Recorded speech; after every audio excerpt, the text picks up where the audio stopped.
4.5 வருஷம் இன்னைக்கு போராடி இன்னைக்கு அறுவடைக்கு பயிர் நாற்று நட்டு பயிர் வளர்த்து களை எடுத்து எல்லாத்தையும் ஒழுங்குபடுத்தி நீர் பாய்ச்சி எல்லாம் செஞ்சு அறுவடை வர நேரத்தில் அறுவடைக்கு நான் வந்து அறுக்கிறதுக்கு கூட வரேன், நான் வந்து சீக்கிரம் அறுத்துருவேன்னு சொன்னாங்கன்னா அது வந்து அவங்களுடைய சுயநலம். அவங்கள தக்க வைக்கிறதுக்கு மட்டும் இல்லை, அவங்கள வந்து நிகழ்ப்படுத்து அப்புறம் என்னால் தான் ஜெயிச்சதுன்னு அவங்க சொல்கிறதுக்கு.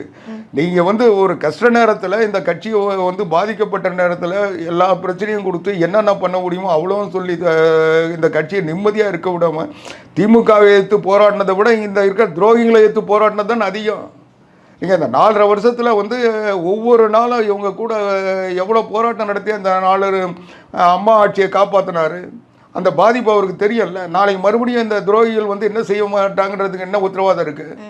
அதனால் அவங்க இந்த மக்களுக்கு சேவை செய்யணும்னா ஒரு நிம்மதியான ஆட்சி நடத்தணும். 5 வருஷத்துக்கு தேர்ந்தெடுக்கப்பட்டாங்க.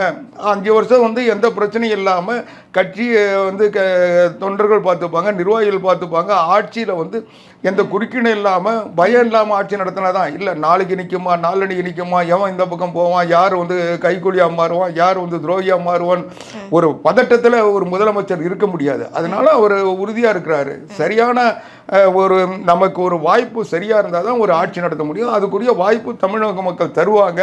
அந்த நம்பிக்கை இருக்க சொல்ல நம்ம மக்களை நம்பாமல் இந்த துரோகிகளை எதுக்கு நம்பணும்னு அவர் நினைக்கிறார்.